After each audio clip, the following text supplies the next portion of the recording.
In a poll about children's dream jobs, movie star and professional athlete were ranked in the 5th and 6th spots, with another highly sought after career being one spot above them, and that career is a musician. For many popular athletes and actors, despite their jobs being highly sought after, it isn't enough. They too want to be musicians. So some of them try, and it doesn't always end up working out so well. And because of that, for this video, I've gathered 5 celebrities that attempted a music career and failed. And we're going to be looking at exactly why these celebrities never experienced any commercial success, starting off with Robert Downey Jr. So Robert Downey Jr. began his acting career doing theater roles in the early 80s, and his career started to pick up in the late 80s. He got his first lead role in the film The Pickup Artist in 1987 and continued growing as an actor. While his acting career was taking off, he was also very interested in music. He even made a bunch of demos in the late 80s, and he actually went to a Sting concert and tried to give his demos to Sting, who hesitantly took the tape and never listened to it. I accosted him in like the stairwell, and I started trying to push my cassette tape in his hand. It was a psychotic move. You were stalkerish. A little bit, yeah. Yeah, okay. But you wanted to get your music heard by Sting. Only.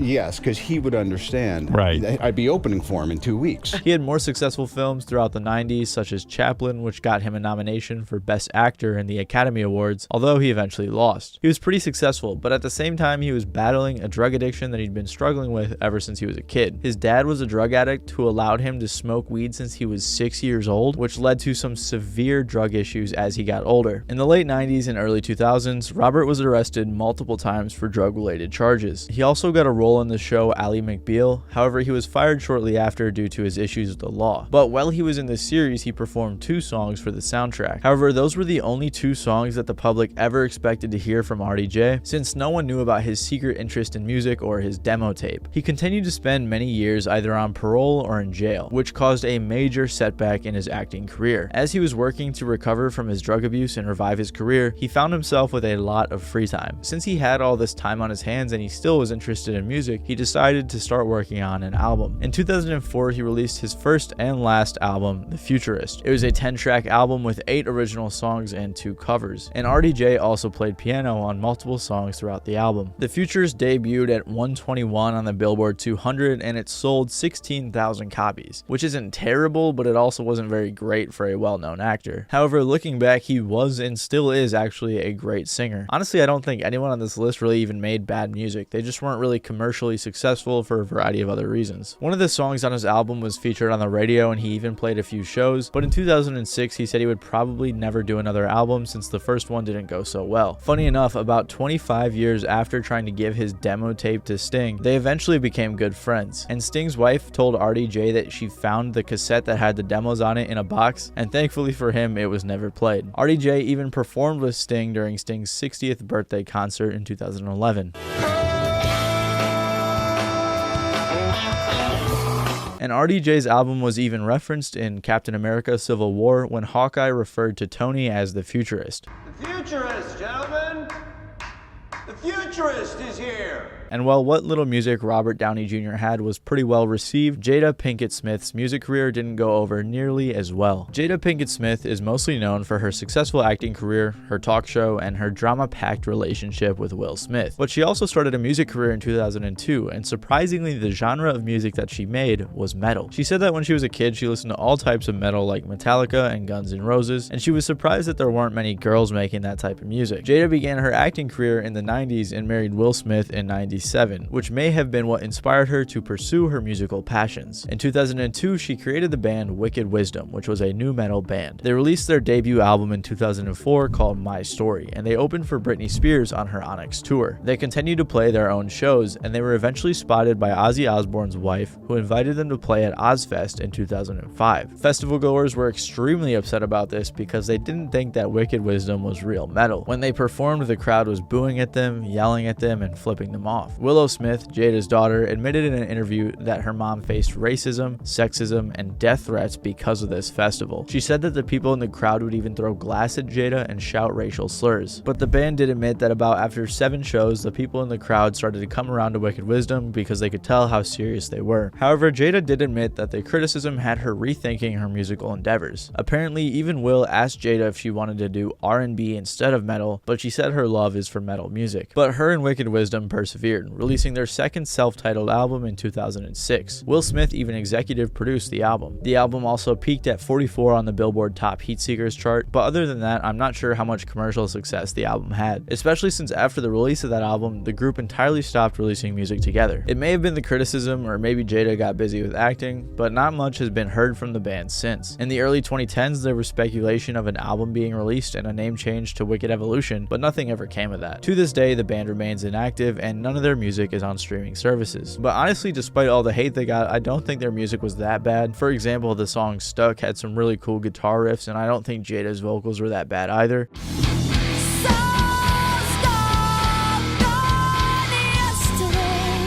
However, in general, their music was not well received at all, and just a simple scroll through Reddit will tell you how much people did not like their music. And even though Wicked Wisdom never had much success, Eddie Murphy had a huge hit before he eventually gave up and stopped releasing music. Eddie Murphy came into the game in 1976 doing stand-up comedy and began his acting career in the 80s. He got really popular pretty quick, taking over both the comedy and acting scenes. So Eddie set his eyes on another target, the music industry. He had always had a huge interest in music and says he's been writing songs since he was 19. Before releasing any of his own music, he released a couple comedy albums with compilations of his best bits, and he also released some comedy songs. Eddie had also done a little bit of professional work with his background vocals being used by the Busboys. However, his first debut single was the song Party All the Time, which was a smash hit and his biggest song to date. The song was produced by Rick James and peaked at number 2 on the Billboard Hot 100. It's even featured in GTA 5. Party All the Time was featured on Eddie's certified gold debut album, How Could It Be? He started off his music career with a bang, and he decided to keep releasing music. But unfortunately, it would only be downhill from there. In 1989, he released the album So Happy, and other than the single Put Your Mouth on Me, there wasn't really anything special about this album. It wasn't very well received and it didn't sell too many copies, but Eddie kept pushing and released his third and last album, Love's Alright, in 1993. Again, this album didn't perform well and wasn't received too well, despite even having a feature from the king of pop himself. Eddie Murphy and Michael Jackson were good friends, and MJ featured on Eddie's song What's Up With You. Honestly, I don't think too many people liked this song. It had a really goofy music video and the writing was pretty poor.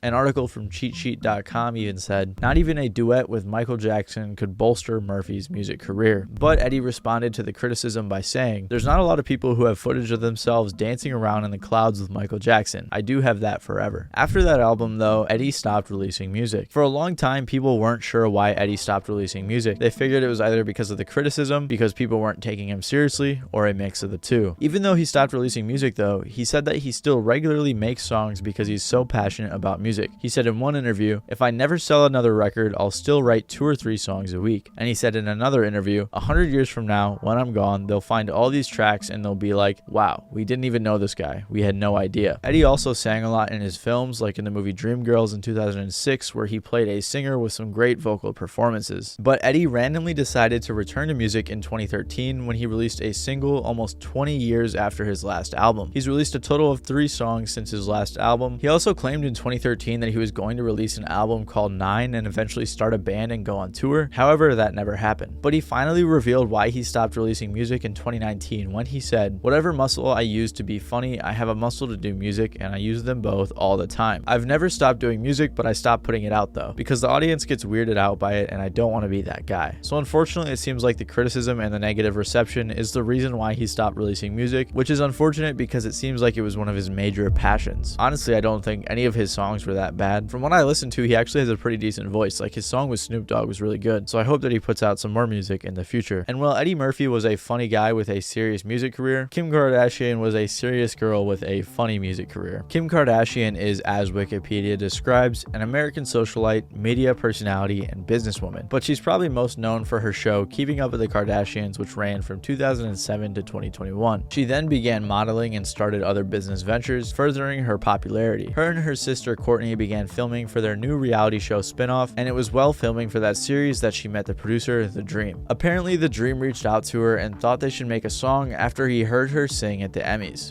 Dream actually reached out to me. About something. About what? Something. Just maybe you recording a song or something like that.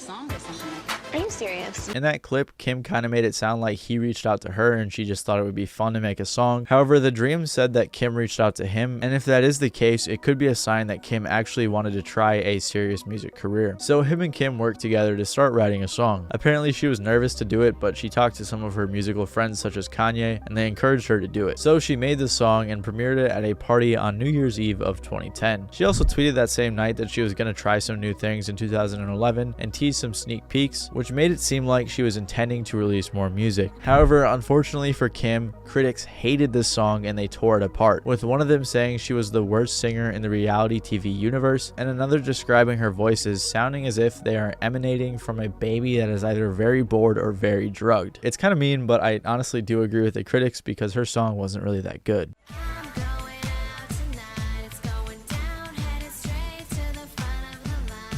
I think Kim might be the only person on this list that I don't think made decent music. The song didn't do well commercially, and it didn't even make the charts. And since the release of the song, she's expressed on multiple occasions that it's one of her biggest regrets. You said it's the one thing from your past you wish. Yeah, it's the one, I mean, it's definitely a memory, and it was a fun experience, but if there's one thing in life that I wish I didn't do, like what gave me the right to think I could be a singer? Kim has said since the release of the song that it was just for fun, and they also donated some of the proceeds to charity. A lot of people have speculated that she actually wanted to have a serious music career, but after the song flopped, she decided to sweep it under the rug and say it was just for fun. But regardless, because of how much she says she regrets the song, I think that qualifies as a failed music career. And while Kim Kardashian claims she was making music for the fun of it, Kobe Bryant had a huge passion for hip-hop and had been making it since he was a kid. Kobe grew up with a huge passion for hip-hop, and he would freestyle with his friends at school, and he would even do some pen tapping beats for the others that were rapping. One of his friends, Kevin Sanchez, aka Sandman, was the one who really taught Kobe how to rap. In high school, he created a rap group with some of his friends called Cheesaw, which apparently was an acronym. I don't think they ever disclosed what the acronym stood for because they thought it was corny. His group did shows together and would rap all the time everywhere. They are very passionate about the music. Of course, as Kobe was rapping with his group, he was still very talented at basketball, and he joined the NBA in 1996. Meanwhile, his friend and fellow rapper Sandman was accused of armed robbery, even though he was mistaken for another man, and he spent about 6 years in prison. The rest of the group, however, ended up signing to Sony in 1999 after some label executives heard Kobe rapping one night in a studio session. However, as I'm sure you could guess, the label is focusing primarily on Kobe, hoping that he could somehow become a basketball and a rap star. They started working on an album with the intentions of it being a Kobe album featuring Cheesaw. The label also wanted to shift Kobe's sound to a more radio-friendly pop sound rather than the battle rap style that he loved. Kobe released his first single, KOBE, in January of 2000 and performed it at All-Star Weekend that month, but the song wasn't very well received. Rather than the style Kobe wanted, like I said, it was more of a radio-friendly sound, with critics calling Kobe a novelty rap act.